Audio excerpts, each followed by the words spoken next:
우리의 유일한 소망 되시는 우리 주 예수 그리스도를 이 시간에 한 목소리로 찬양하기 원합니다. 나 주를 너무 멀리 떠나와 어둠 골짜기 헤매었네. 절망 가운데 하늘을 보며 주의 이름 부르짖네. 어둠을 뚫는 친밀한 사랑 내 영혼에 빛 비추네. 다 이루셨네 내 영 평안에. 예수 나의 참 소망.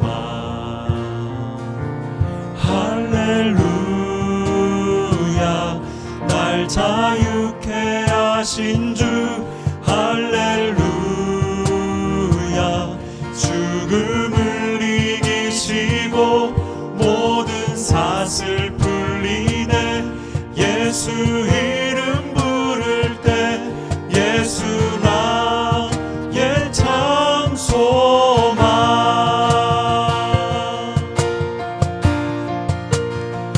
그 크신 자비 증량 못하니 한없는 은혜 경험 못해. 만유의 주님 영광 버리고 온갖 멸시 감당하셨네. 주님 달리신 십자가 희생 만왕의 왕 날 사셨네. 나는 영원히 주와 살리라. 예수 나의 참 소망. 할렐루야 날 자유케 하신 주. 할렐루야 죽음을 이기시고 모든 사슬 풀리네. 예수 이름 부를 때 예수 나의 참 소망.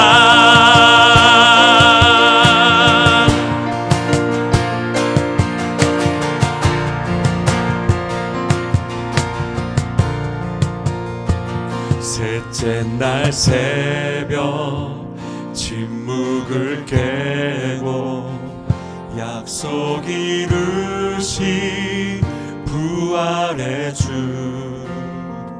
유다의 사자 말씀하셨네.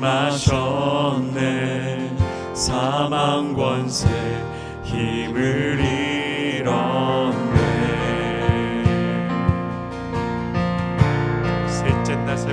셋째 날 새벽 침묵을 깨고 약속 이루신 부활의 주. 유다의 사자 말씀하셨네. 사망 권세 힘을 잃었네. 예수 승리하셨네. 예수 승리하셨네.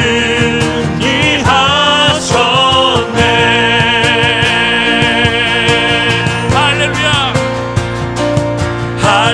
할렐루야 날 자유케 하신 주. 할렐루야 죽음을 이기시고 모든 사슬 풀리네.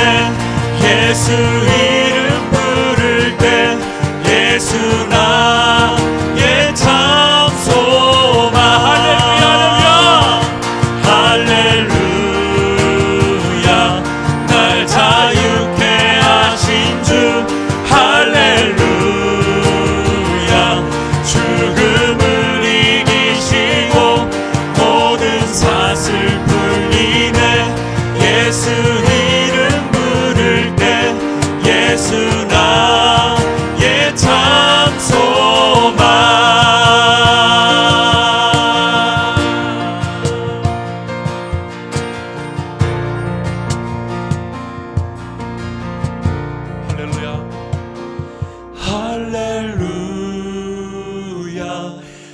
날 자유케 하신 주 할렐루야.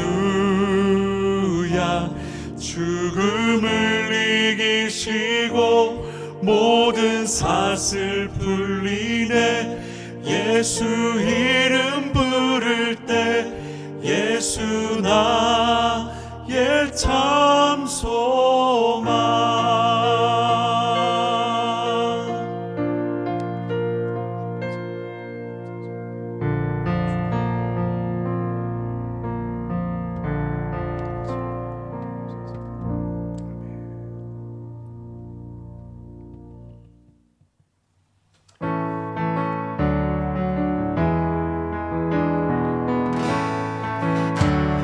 유월절 어린 양의 피로, 유월절 어린 양의 피로 나의 삶의 문이 열렸네. 저 어둠의 권세는 힘이 없네.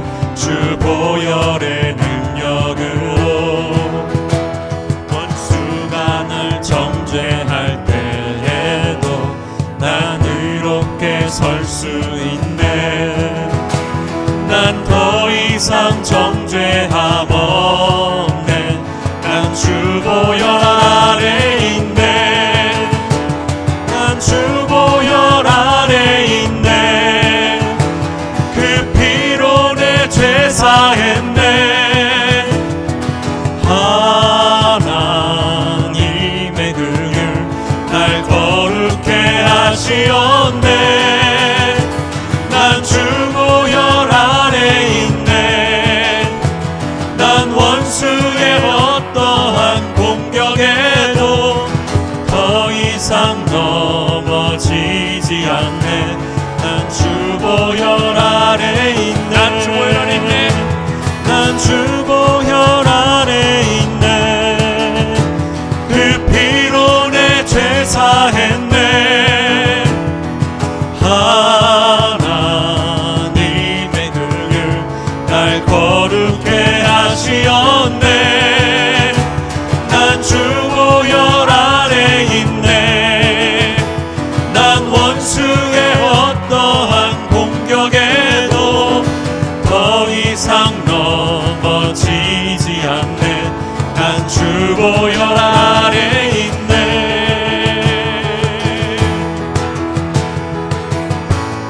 시작됐네.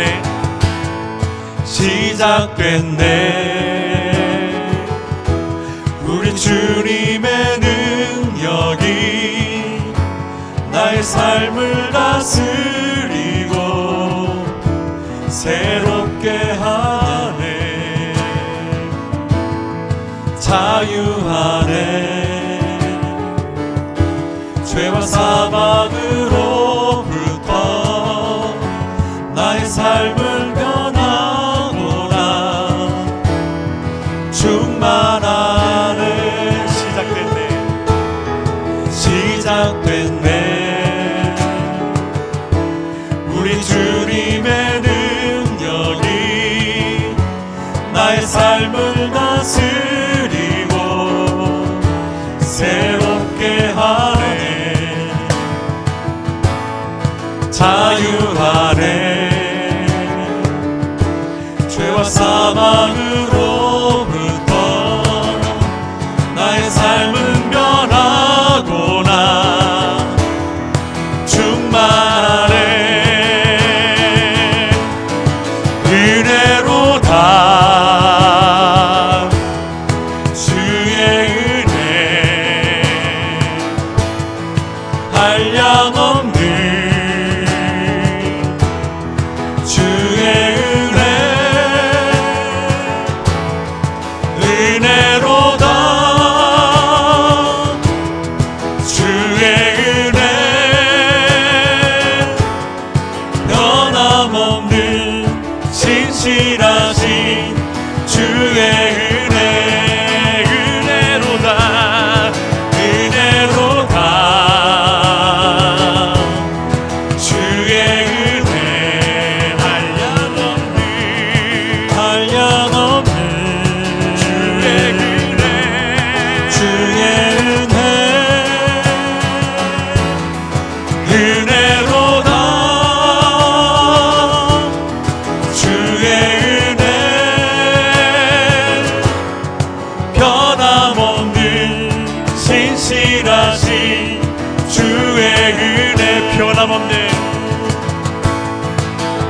변함없는 신실하신 주의 은혜 변함없는 신실하신 주의 은혜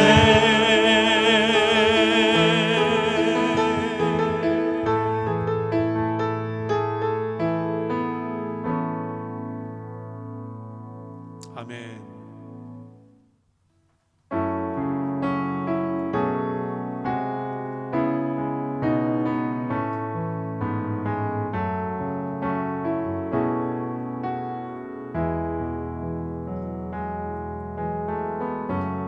나의 소망 되신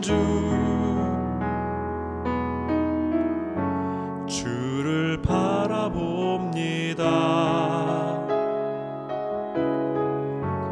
다시 오실 나의 왕 예수 주를 기다립니다. 나의 소망 되신 주를 바라봅니다.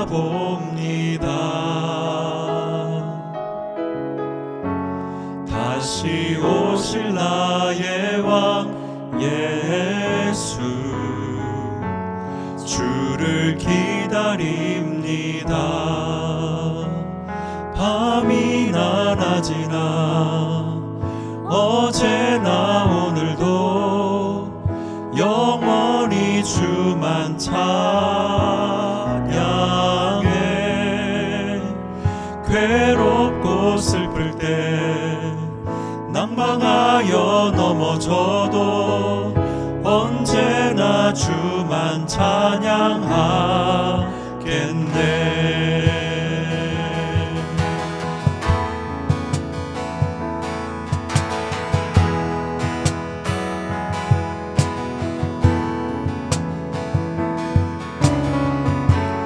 나의 소망 되신 주를 바라봅니다. 다시 오실 나의 왕 예수 주를 기다립니다. 다시 한번 고백할까요? 나의 소망 되신 나의 소망 되신 주를 바라봅니다. 다시 오실 나의 왕 다시 오실 나의 왕 예수 주를 기다립니다. 밤이나 낮이나 어제나 오늘도 영원히 주만 찬양해. 괴롭고 슬플 때 낭망하여 넘어져도 언제나 주만 찬양하겠네. 밤이나 낮이나 어제나 오늘도 영원히 주만 찬양해. 괴롭고 슬플 때 낭망하여 넘어져도 언제나 주만 찬양하겠네. 함께 기도합니다.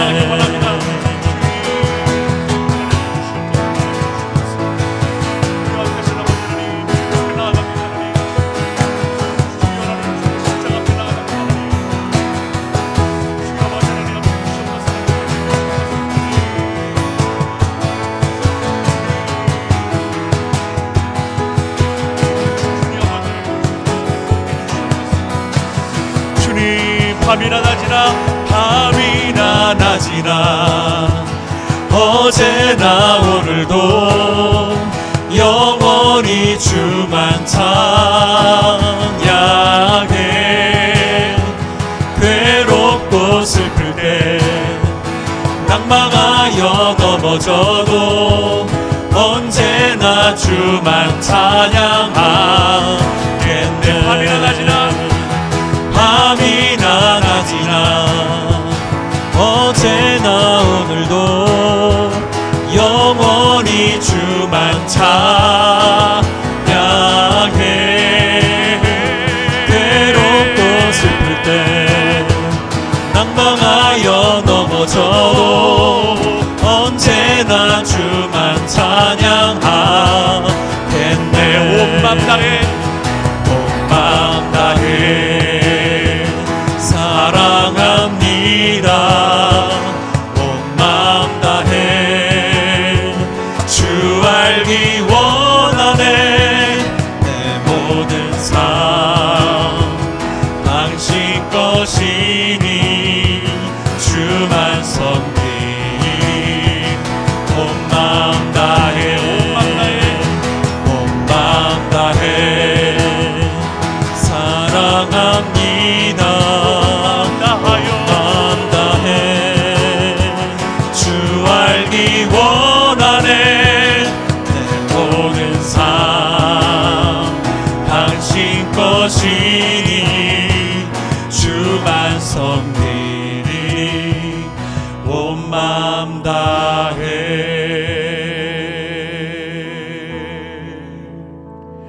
온 맘 다해 사랑합니다. 온 맘 다해 주 알기 원하네. 내 모든 삶 당신 것이니 주만 섬기리. 온 맘 다해. 시간에 예배를 위해서 함께 기도하기 원합니다. 아버지 하나님, 이 시간에 우리가 전심을 다하여 온 마음 다하여 주님을 예배하고 주님을 찬양하고 높여드리며 사랑합니다. 저희 예배 가운데 주님께서 함께하여 주시오며 우리에게 긍휼을, 우리에게 주의 은혜를, 하나님의 계획을 이 말씀을 통하여서 알게 하옵소서. 이 시간에 예배를 위해서 함께 기도하며 나가기 원합니다. 기도하겠습니다. 주님,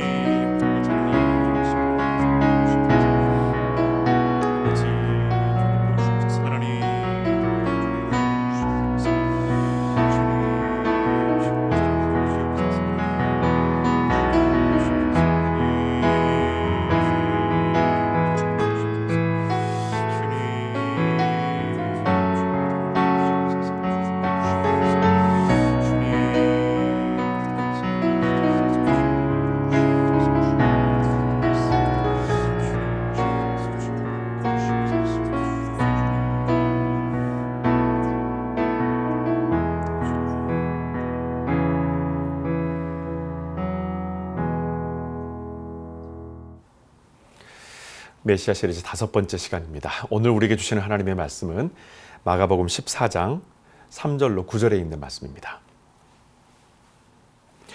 제가 3절부터 읽도록 하겠습니다. 예수께서 베다니에 있는 나병 환자 시몬의 집에 계실 때였다. 예수께서 음식을 잡수시고 계셨는데 한 여자가 매우 값진 나두 향유가 든 녹합을 가지고 와서 그것을 깨뜨려 예수의 머리에 부었다. 그러자 함께 식탁에 앉아 있는 몇 사람들이 화를 버럭 내리며 왜 향유를 그렇게 낭비하는가? 이 향유를 팔면 300데나리온은 받을 수 있으니 차라리 그것을 가난한 사람들에게 나누어 주는 것이 옳지 않은가 하고 나무랐다. 6절부터 9절까지는 함께 읽겠습니다. 그러자 예수께서 말씀하셨다. 가만두라. 이 여자가 내게 아름다운 일을 하였는데 왜 괴롭히느냐? 가난한 사람들은 언제나 너희 주변에 있으니 너희가 마음만 있으면 아무 때든 그들을 도와줄 수 있다. 그러나 나는 언제까지나 너희와 함께 있는 것이 아니다. 이 여자는 자기가 할 수 있는 일을 다 하였다. 내 장례를 위하여 미리 내 몸에 향유를 부어준 것이다. 내가 분명히 말한다. 온 세상 어디서든지 복음이 전파되는 곳마다 이 여자가 한 일도 전해져서 사람들의 기억에 남게 되고 또한 높이 평가될 것이다. 아멘. 여러분, 주님을 사랑하십니까? 이런 질문을 한 번씩 진지하게 받아보셨을 겁니다. 보통은 질문을 받을 때 내가 영적으로 충만한 상태에서는 조심스럽게 네라고 대답을 하는데 영적으로 메말라 있을 때에는 자신감이 급격하게 떨어집니다. 어떻게 보면 질문 받는 것도 부담스러울 겁니다. 자, 그렇다면 이보다 훨씬 더 편안한 질문을 제가 여러분들에게 해보겠습니다. 주님께 사랑받고 있습니까? 우리가 삶 전체를 돌아보면은 대부분 그렇다, 그렇습니다, 그런 것 같습니다 라고 대답을 하는데 현실을 보면은 아닌 것 같기도 할 것입니다.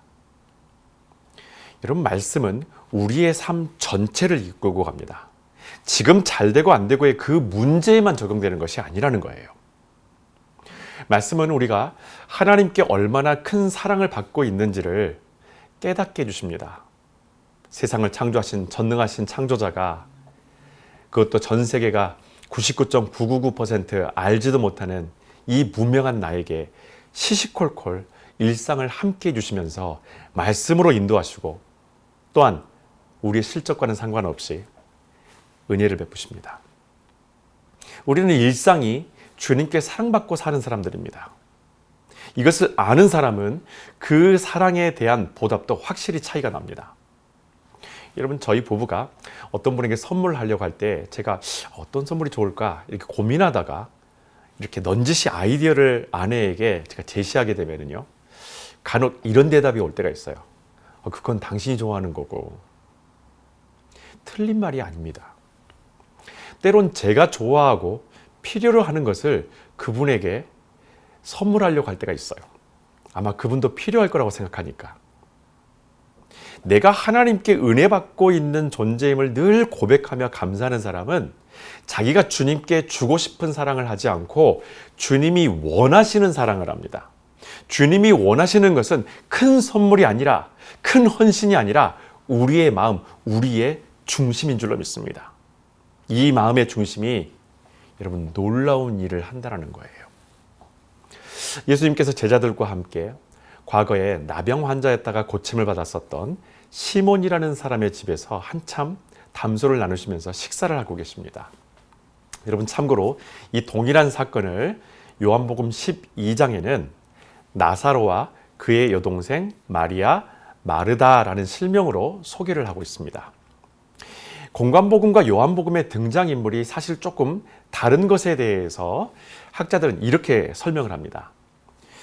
초대는 시몬이 했고 그곳에 나사로 남매가 함께 참석했는데 그중 마리아가 했던 그 행동을 중심으로 이 사건을 전개하고 있다라는 겁니다.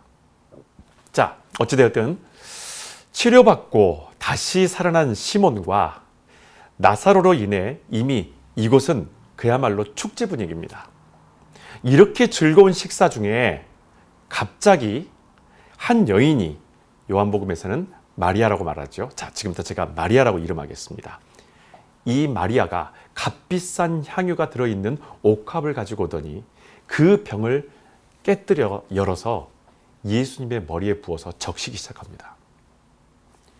아무런 예고도 없고 설명도 없고 허락도 받지 않았습니다. 순식간에 일어난 일로 인해서 한순간에 정적이 흐릅니다. 그리고는 몇몇 사람들이 향유를 부은 여인을, 이 마리아를 질책을 합니다. 4절에 왜 향유를 그렇게 낭비하는가? 돈이 아깝다라는 거예요. 그걸 300데나리온에 팔면 가난한 사람들을 도울 수 있는데 그걸 아깝게 쏟아붓다니.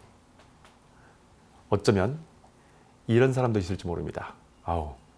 차라리 그 돈 나 좀 주지. 요한복음에 보면 마리아에게 면박을 줬던 사람을 특정하고 있는데 그 이름을 가룟 유다라고 기록합니다. 여러분, 우리는 비싼 향유를 부은 이 마리아의 행동에 대해서 각자 나름의 입장에서 비평을 할 수가 있습니다.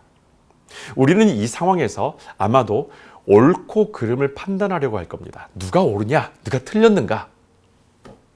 근데 사실 마리아가 했던 행동이나 면박을 줬던 가룟 유다와 그 주변 사람들 모두 그럴 만한 타당한 각자의 입장이 있습니다. 중요한 것은 이 상황을 바라보는 관점의 출발선이 어디냐라는 겁니다. 자기의 입장과 타인의 관점은 분명히 다를 수가 있습니다.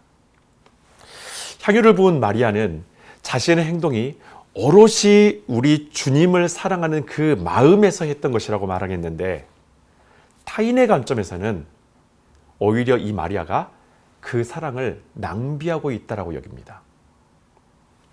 마리아의 행동에 대해서 지적했던 사람들 역시 자기들의 판단과 지적은 무척 지혜롭고 율법의 그 관습으로나 예수께서 지금까지 하셨던 그 일들을 일관되게 보여주신 그 가르침에 완전히 부합한다고 그들은 분명히 여길 거예요. 자, 그런데 우리가 보기엔 어떻습니까? 그 사람들이 너무 계산적으로 보이는 거예요. 우리는 신앙생활을 하면서 이성과 영성이 서로 반대되는 개념이라고 막연하게 그런 생각을 가질 때가 있습니다. 사실 우리의 삶을 보면 이성과 영성이 전혀 분리되어져 있지 않습니다. 인간의 이성이 현실이라면 영성은 실현입니다. 영성이 없는 이성은 마리아의 행동에 대해서 철저히 비판적 입장을 취하게 됩니다. 반면에 이성이 결여된 영성은 이상주의에 빠지게 됩니다. 생각만 할 뿐 행함이 따르지 않게 된다는 거예요. 여러분, 신앙에 있어서도 말씀의 지식은 있는데 사랑이 없으면 근본주의자가 되고, 사랑은 넘치는데 말씀이 없으면 자유주의자가 됩니다. 그래서 우리는 말씀과 사랑을 함께 품고 전하고 실천하는 복음주의의 사람이 되어야 된다는 거예요. 이 모든 것을 판단하는 것은 뛰어난 지식을 가진 어떤 특별한 사람이 아니라 오직 예수 그리스도, 곧 하나님의 말씀이어야 합니다. 자, 마리아는 주님을 생각하면서 이 귀한 향유를 쏟아부었습니다. 당시 이 향유의 가치는 일반 노동자가 1년 동안 모아야 살 수 있는 향수라고들 말합니다. 이렇게 많은 돈을 여러분, 마리아가 이날을 위해서 급하게 여기저기서 꼬았는지 아니면 1년이 넘게 모은 것인지는 사실은 알 수가 없어요. 갑자기 구할 수 있는 돈의 액수가 아니라는 것을 만약에 우리가 가정한다면 분명히 이 여인은 어딘가 쓰기 위해서 오랫동안 모았던 것이었을 겁니다. 그런데 예수를 만나고 그를 따르다 보니 예수께서 생명의 위협을 받고 있다는 것을 그가 알게 됩니다.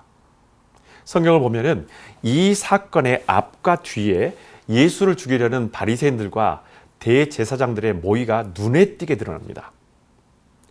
저 사람들에게 걸리면 모든 사람들이 알아차릴 만큼 예수님이 참혹하게 죽게 될 것이라는 것을 이 여인도 이미 알고 있었습니다. 그래서 지금까지 모아둔 이 재정을 주님께 쏟아부은 거예요. 뿐만 아니라 마리아는 죽었던 오빠가 다시 살아왔었기 때문에 그 감사의 마음, 그 사랑의 마음을 예수 그리스도께 완전히 쏟아붓다라는 것입니다. 어떻게 이런 일이 일어날 수 있을까요? 이 엄청난 재정을 어떻게 이렇게 한순간에 주님께 쏟아부을 수 있었습니까? 그것이 가능했었던 것은 다시 오지 않을 특별한 시간에 다시 오지 않을 특별한 사건이었기 때문입니다.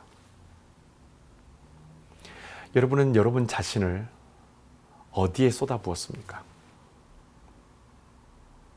예수를 따르던 제자들은 지금까지 자신의 열정과 결단을 어디에 쏟아부었을 거라고 여러분 생각하십니까? 여러분이 믿음으로 순종하며 내린 그 결단에 대해서 누군가는 여러분들을 비이성적이라고 비난할 것입니다. 정말 비이성적 행동일까요? 혹시 나도 그런 사람이라면 자신에게 직접 한번 질문해 보십시오. 내 이성은 건강한가? 예수님은 이 땅에 메시아로 오셔서 우리의 이성을 복음으로 거듭나게 해주셨습니다. 기본적 이성조차도 불완전한 우리가 자신의 이성을 뽐내고 모순되긴 하지만 기적이 필요할 때는 지금껏 자랑하던 그 이성을 잃어버리고 오로지 소유하고 쟁취하고 정복하려고만 몸부림칩니다. 갑자기 찬송가 461장의 찬양이 입에서 자꾸 맴돌았습니다. 십자가를 질 수 있나 주가 물어보실 때 죽기까지 따르오리 성도 대답하였다. 굳이 편한 삶을 두고 십자가를 따른다는 것이 비이성적 행동으로 여러분 보여줄 수밖에 없어요. 그럼에도 불구하고 우리가 십자가를 따르는 것은 그 길을 따르지 않고는 편안함이 없기 때문입니다. 주님을 따르지 않기 때문에 늘 불안하고 그 십자가에 나를 내어드리지 않기 때문에 내 자아를 부정하고 주님을 인정하기가 그토록 어려운 겁니다. 그래서 늘 불안한 우리의 이성만 남아서 우리의 어깨를 짓누르는 거예요. 이 여인을 지금 이 마르다를 블레임했었던 사람들은 이 향수를 크레이그리스트에 올려서 얼마에 팔면 될지 사실 가격도 벌써 생각해뒀습니다. 사실 이 향유의 가치가 엄청나다라는 것은 예수님도 사실 잘 알고 계세요. 어찌 보면 이 일로 인해서 가진 것을 전부 내던진 이 여인은 앞으로 살 길이 막막할 수도 있습니다. 계산적인 사람이라면 주님께 자신을 온전히 쏟아붓지 않습니다. 아나니아와 삽비라처럼 처음엔 나를 주님께 온전히 전제로 내어드려야지라고 인식은 하지만 막상 헌신하려고 할 때에 가장 먼저 나를 생각하게 됩니다. 그럼에도 창피하지만 한 가지 위로가 되는 것은 나만 그런 게 아니라 다른 사람들도 그런 마음을 가지고 있다는 거예요. 적어도 우리가 주님 앞에 나를 부인하기 전까지는. 마리아가 향유를 부은 것은 절대로 비이성적 행동이나 무언가에 홀린 듯한 신비주의적 신앙 고백이 아닙니다. 거기 있던 누구도 생각지 못했고 보지 못했던 것을 마리아는 보고 생각하고 지금 실행에 옮긴 겁니다. 그래서 자기를 스스로 변호할 필요가 없었습니다. 설명이나 이해를 요구할 만큼 확신 없는 행동이 아니었기 때문입니다. 오히려 이 모든 일의 중심에 서신 예수님께서 이 마리아를 대변해 주십니다. 자, 6절. 그러자 예수께서 말씀하셨다. 가만두라. 이 여자가 내게 아름다운 일을 하였는데 왜 괴롭히느냐. 아멘. 예수님은 지금 이 일들이 그대로 흘러가게 하십니다. 그대로 흘러가게 하세요.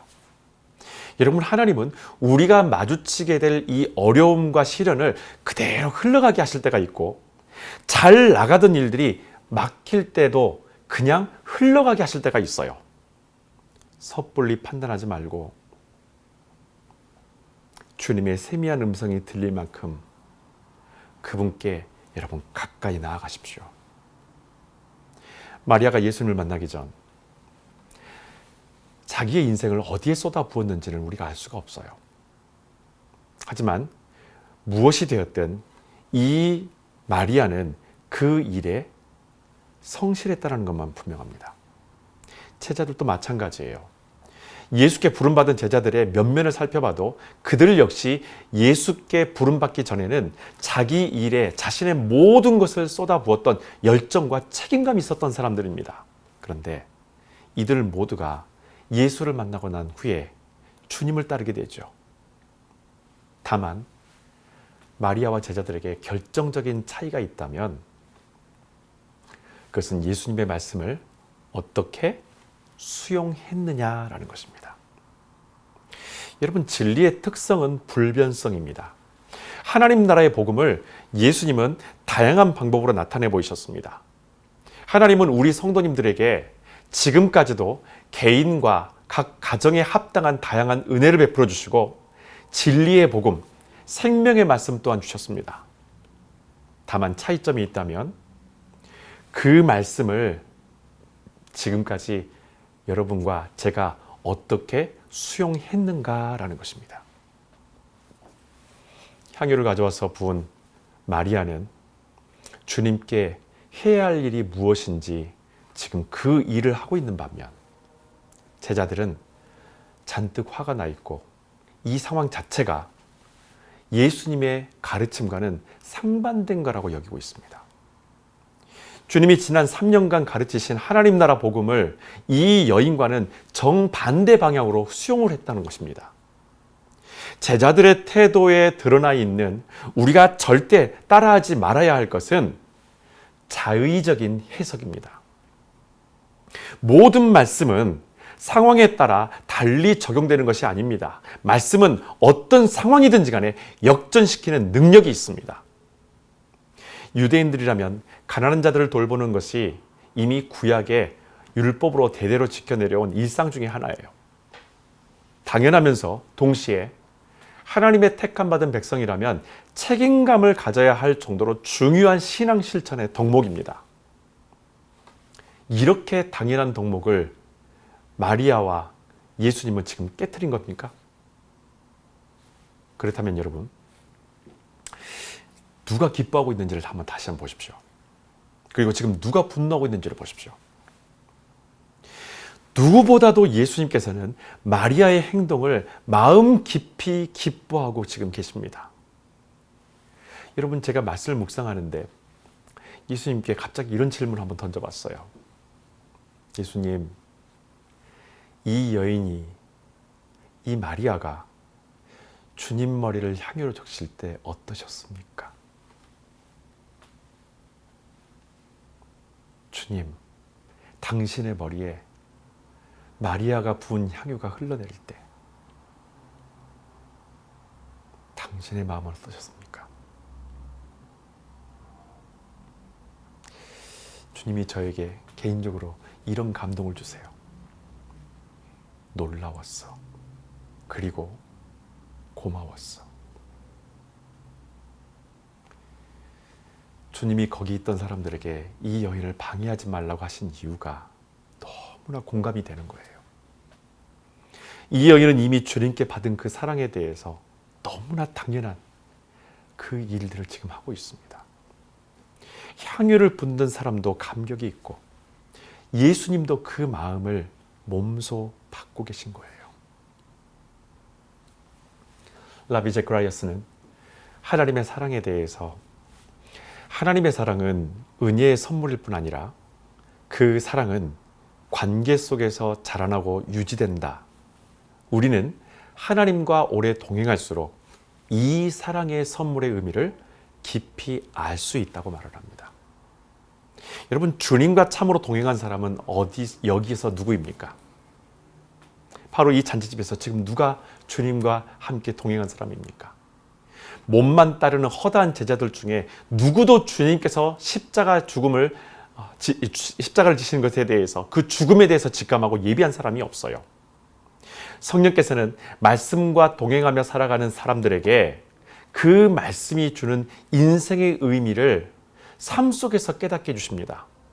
우리가 잘 알다시피 우리의 신앙은 경력으로 인정받는 것이 아니라 믿음으로 의롭다 하심을 얻는 겁니다. 분명히 믿고 있다면 우리는 마리아처럼 믿음으로 살 수 있습니다. 몇 년 전에 제가 다니던 미용실에 이 성도님이 제 머리를 이발하시면서 그런 거예요. 목사님들 머리를 이발하는 때 너무나 조심스럽고 어렵더라고. 그러시길래 제가 이런 말씀을 드렸어요. 교인들 중에 목사 머리에 손 얹을 수 있는 사람이 누가 있겠냐고. 그러니 그 목회자를 이발할 때에 마음속으로 손을 얹고 기도로 축복해 주십시오라고 부탁을 했습니다. 예수님의 머리에 향유를 부을 때 이 여인의 마음이 오늘 여러분들의 기도가 되어지길 소망합니다. 내 안에 예수 그리스도로 충만함이 없을 때에는 이 여인의 행동을 보면서 절대로 따라하지 말아야지라는 생각이 들어요. 하지만 복음을 만나게 되면 절대로 제자들의 이런 태도로 살지 말아야지라고 다짐을 하게 됩니다. 여러분, 이것이 말씀의 힘입니다. 예수님은 이 여인이 하는 모든 행동을 아무도 침범하지 못하도록 보여주셨고 또 이 행동에 대해서 아름다운 일이라고 말씀해 주셨어요. 자, 그럼 예수님이 말씀하신 아름다운 일, 여인에게는 있고 제자들에게는 없는 이 아름다운 일이라는 것은 과연 무엇일까요? 그것은 이것입니다. 성령의 인도하심을 따라 살아가는 삶이 바로 아름다운 일입니다. 7절, 가난한 사람들은 언제나 너희 주변에 있으니 너희가 마음만 있으면 아무 때든 그들을 도와줄 수 있다. 그러나 나는 언제까지나 너희와 함께 있는 것이 아니다. 아멘. 여러분, 우리가 절대 따라하지 말아야 될 것이 있는데 곧 그것은 내 지혜와 능력을 의지하는 것입니다. 당시 이스라엘 백성들이라면 누구나 가난한 자들을 돕는 것이 관습이었고 선이었었습니다. 구약 성경에서도 가난한 자를 돕는 것이 율법으로 규정해서 모두가 지켜야 될 의무로 제정해 주셨어요.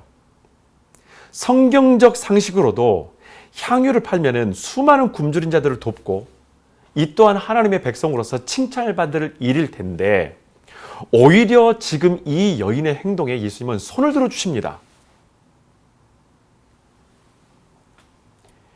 여러분, 주님이 기뻐하시는 것이 뭡니까? 주님이 기뻐하시는 것은 이 여인이 깨어있다라는 것입니다. 가난한 사람들을 돌보는 것처럼 우리가 항상 해야 될 일이 있는가 하면 예수님의 머리에 향유를 부어야 될 특별한 사명도 우리에게 있습니다. 여러분, 사도 바울은 2차 선교여행 때 아시아 지역에 복음을 전할 목표를 가지고 길을 떠났어요. 그런데 막상 여행을 가는 길에 성령님께서 너 아시아로 가지 말고 유럽으로 곧장 찔러 올라가라. 당장 그곳으로 건너가라.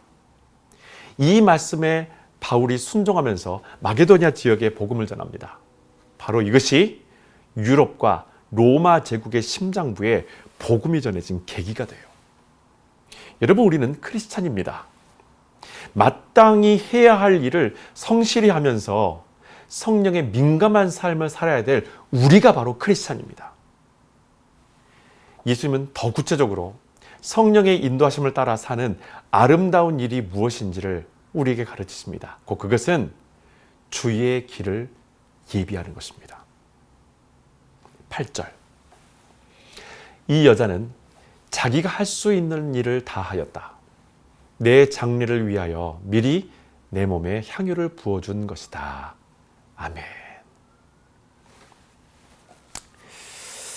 목회를 하셨던 부모님의 인생 수업, 목회 수업이 있었습니다. 늘 저희 모든 대화가 부모님께서 지금까지 살아오시면서 목회하시면서 경험하셨던 것들을 저에게 일러주시고 또 조언해 주시는 것입니다. 그 중에서 기억나는 것이 있습니다. 다 나 같을 수는 없어 라고 말씀하신 겁니다. 다 나 같을 수는 없어. 그 말이 너무가 이해가 되는 거예요. 여러분, 모두가 이 여인 같은 마음이 될 수가 없습니다. 이 여인 같을 수가 없어요. 12명의 제자들을 데리고 다니시면서 예수님이 기적을 보여주시고 가르치시고 또한 그들도 놀라운 일들을 행할 수 있는 능력도 경험하게 하셨습니다. 다시 말하면 그들이 살면서 할 수 있는 가장 아름다운 일들을 직접 경험해 주셨어요. 곧 그것은 예수께서 우리를 구원하실 메시아이심을 그들이 경험하고 선포하는 것입니다. 지금 저와 여러분들이 할 수 있는 일이 무엇입니까? 해야 할 일이 무엇입니까? 주는 그리스도시요 살아계신 하나님의 아들이심을 온 마음 다해서 선포하는 것입니다. 여러분의 입술로 크게 다시 한번 선포해 보십시오. 주는 그리스도시요 살아계신 하나님의 아들이십니다. 좀 더 크게 해볼까요? 주는 그리스도시요 살아계신 하나님의 아들이십니다. 아멘. 여러분, 이 여인은 자신의 행동으로 이 고백을 크게 선포해버립니다. 그러니 300데나리온이 아깝지 않았고 쓰여야 될 곳에 쓸 수 있었음이 오히려 마리아에게는 너무나 감사했던 거예요. 우리가 해야 할 일은 예수 그리스도가 우리의 구원자 되심을 믿고 선포하는 바로 그 복음의 확장입니다. 그래서 주님은 이 부분에 대해서 힘주어서 말씀하십니다. 자, 9절 다 같이 읽겠습니다. 내가 분명히 말한다. 온 세상 어디서든지 복음이 전파되는 곳마다 이 여자가 한 일도 전해져서 사람들의 기억에 남게 되고 또한 높이 평가될 것이다. 아멘. 이 복음이 무엇입니까? 예수께서 우리를 구원하시는 메시아가 되신다라는 겁니다. 지금 이 여인은 바로 그 일을 하고 있습니다. 그래서 주님은 이 마리아가 한 일이 복음이 전파될 때에 함께 전해질 거라고 말씀을 하십니다. 사람은 일반적으로 나보다 더 여유 있어 보이는 사람이 내가 힘들어하는 것을 보고 너무 걱정하지 말고 그냥 잘 버티십시오. 그냥 크게 걱정하지 마세요. 이렇게 말하면 잘 와닿지도 않습니다. 위로보다는 오히려 마음이 더 힘들어져요. 그런데 나보다 더 힘든 사람이 믿음으로 이겨내고 주께 의지해야 함을 말할 때에는요, 위로와 함께 공감도 얻게 돼요. 예수 그리스도가 우리의 위로가 되고 의지가 되는 것은 우리가 겪지 못한 그 고난과 상상을 뛰어넘어 우리를 대신해 죽으신 그 십자가를 지셨기 때문입니다. 칭찬과 악플이 공존하던 시몬의 집. 예수님께서 마리아가 행하신 모든 일이, 마리아가 행했던 이 모든 일들이 사람의 계획이 아닌 하나님의 계획 아래에 있음을 가르쳐 주심으로 그곳이 잠잠해져 버렸습니다. 일반인이 따라하면 위험한 행동에 대해서 방송에는 경고 문구로 이 말을 사용합니다. 절대 따라하지 마십시오. 성령의 인도하심에 민감하지 않는 삶, 우리가 해야 할 일을 하지 않는 삶, 이름은 크리스찬이나 세상의 관점으로 신앙생활을 이어가는 삶, 절대 따라하지 마십시오. 함께 기도하겠습니다.